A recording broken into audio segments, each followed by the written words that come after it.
My name is Allie Valentine, and today I will be speaking to you all about autoimmune diseases. When I was just 3 years old, my father lost his hearing, and the doctors came back and told us it was due to an autoimmune disease.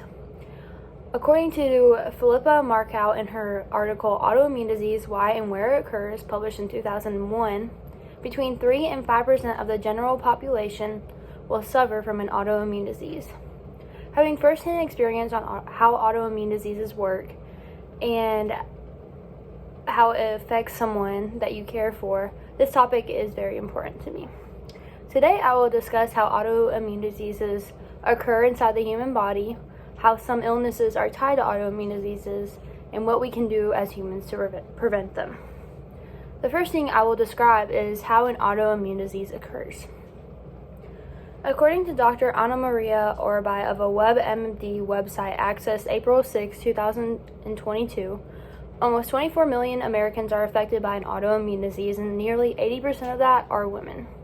So how does an autoimmune disease occur? Dr. Orbai says it's because the immune system attacks the body's own healthy tissue.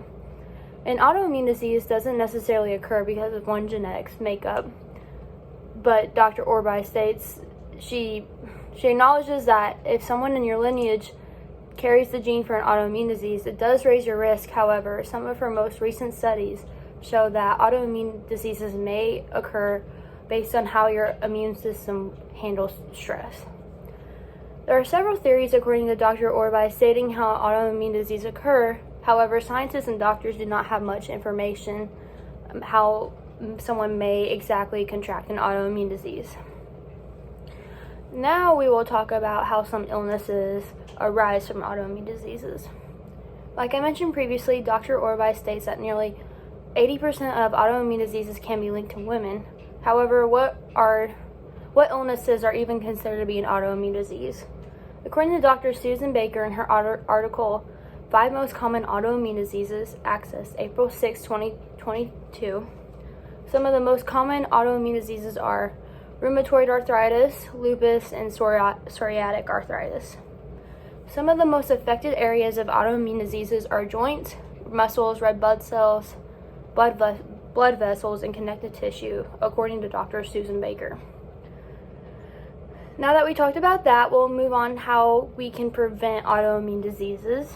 Like Dr. Orbai states, genetic makeup has a slight factor on how a person contracts an autoimmune disease. However, that is not the biggest component.